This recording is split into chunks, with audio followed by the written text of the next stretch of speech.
Очнулся Виктор из-за того, что кто-то толкал его в плечо. Парень, очнись. Ты живой? Судя по голосу, это был командир спецназа. Как только Виктор открыл глаза, то обнаружил, что лежал уже не на полу, а на кушетке в помещении, напоминающем хирургический кабинет. Вокруг парня стояли уже не 4 бойцов, а 3. Придя в себя, Виктор спросил: Я живой. А что произошло? Где я?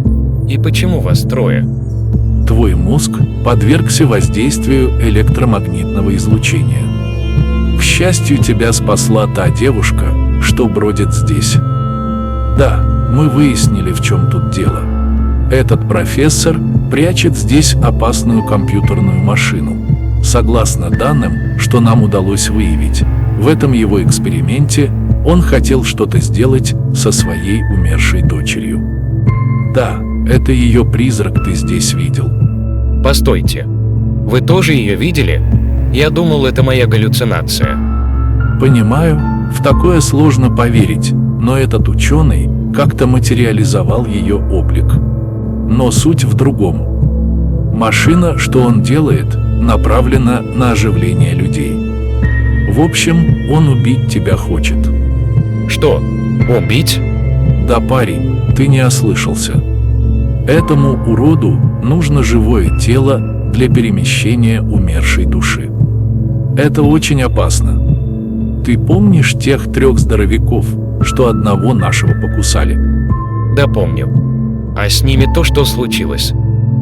Ты закончишь так же, если встретишься с этим профессором. Все жертвы его эксперимента становятся живыми мертвецами. И дабы их количество не увеличилось, мы обязаны взять профессора, прежде чем он нарастит себе армию таких уродов. Командир прав. Стоит таких выпустить в городе, как они сделают из людей таких же монстров, как они сами.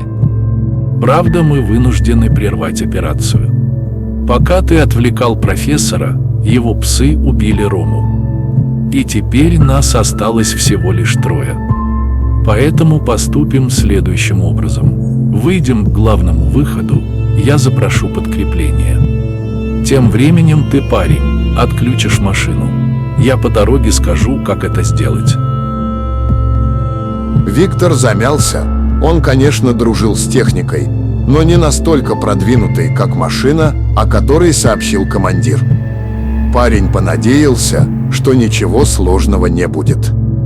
По крайней мере, он ожидал такой ответ. Но как только наши герои двинулись к главному выходу из заброшки, командир начал объяснять, как эта машина работает и что на ней нужно нажимать. Было непросто, но Виктор попытался все запомнить.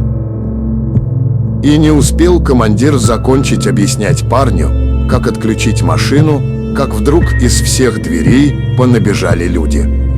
Точнее, это были изуродованные мутанты в человеческом обличии. Лица перекошены. Вместо одежды – лохмотья. Мутанты бегом помчались на наших героев, словно демоны на кровавое жертвоприношение.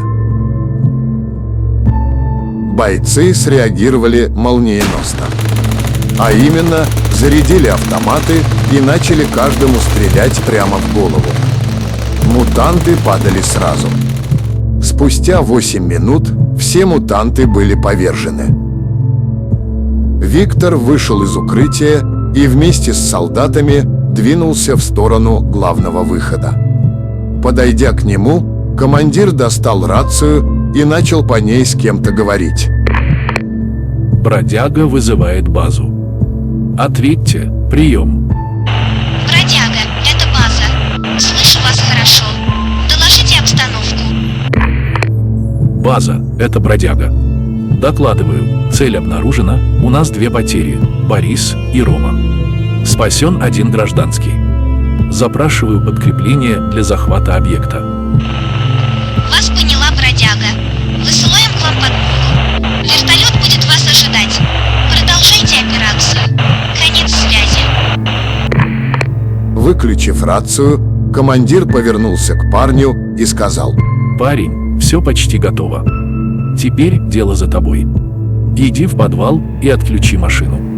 Не бойся, профессор сам в драку не полезет. Кишка тонка, но он может использовать своих созданий, чтобы противостоять тебе, так что будь осторожен. И еще, как только нажмешь на розовую кнопку, быстро беги в укрытие. Остановка работы машины сопровождается взрывом. Слушая все это, Виктору было страшно. Ведь с одной стороны, он простой, ничего не достигший человек. Но с другой, это шанс парня доказать, что он не безнадежен. Ведь в жизни ему не доверяли ничего серьезного. И вот Виктору выпал шанс сделать великое дело – остановить то, что было направлено против человечества. Парня переполняли эмоции от радости до шока. Он понимал, что другого такого шанса уже не будет. Поэтому ответил: Хорошо, я справлюсь.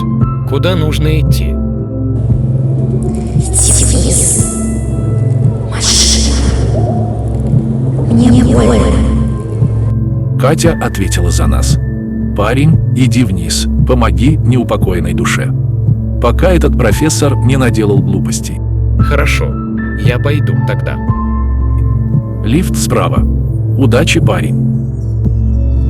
А дальше Виктор зашел в открытый лифт и поехал вниз. Лифт был автоматическим, поэтому когда на отметке было -10, двери лифта открылись. Ведь больше этажей ниже первого не было. А значит, профессор прятался здесь. Выйдя из лифта, Виктор наткнулся на мелкий коридор, в котором было всего 2 двери. Одна из них была открыта. Войдя вовнутрь, парень увидел пред собой просторный кабинет с мониторами, пультами и приборами. Также в кабинете был стол с множеством пробирок, внутри которых были разноцветные жидкости. Виктор понял, что профессор следил за ним именно отсюда. Вот только никакой машины в кабинете не было. Парень уже хотел выйти из кабинета, как вдруг увидел едва заметную щель за книжным шкафом, что стоял в углу.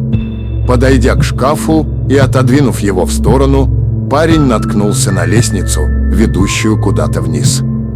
Признаюсь, она выглядела угрожающе. Но парень догадался, что именно там внизу может находиться та машина, о которой ему говорил командир спецназа.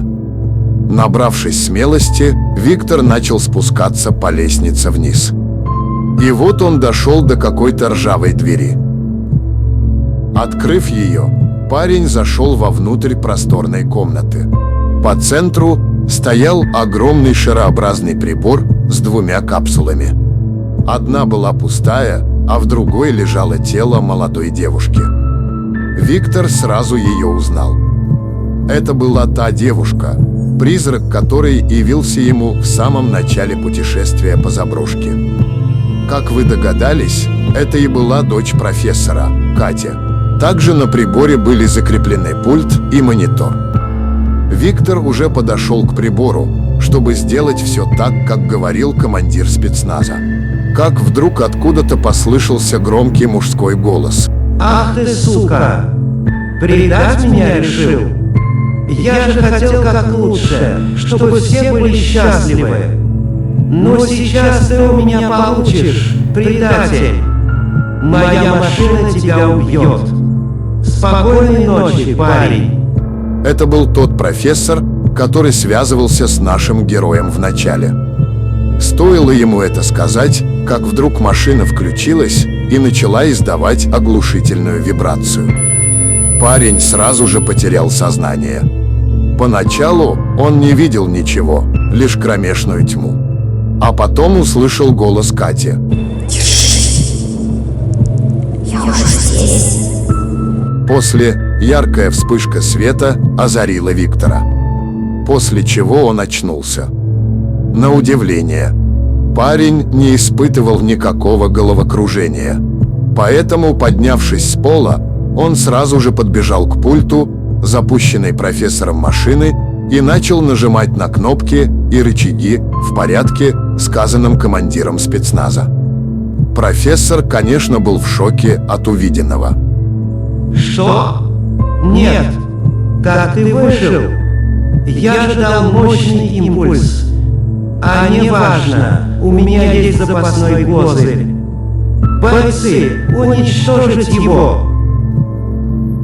Неожиданно на парня со всех сторон начали наступать мутировавшие люди.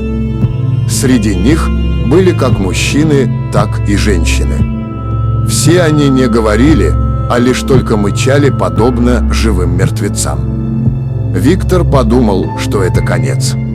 Он понимал, что не успеет отключить машину. Но тут произошло кое-что неожиданное. Вокруг парня появилась полупрозрачная круглая материя. Она выполняла функцию защитного силового поля, не давая мутантам даже подойти к парню. После этого раздались выстрелы. Это бойцы спецназа подошли на подмогу и прикрывали Виктора.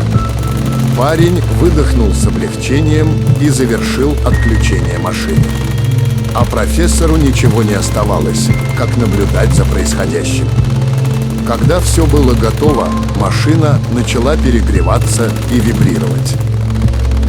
Виктор вспомнил, что полное отключение машины происходит посредством взрыва. Парень тут же забежал за первый попавшийся шкаф и зажмурился, предварительно закрыв уши руками. И вот через полминуты раздался мощный взрыв, который опрокинул почти все, что находилось в помещении.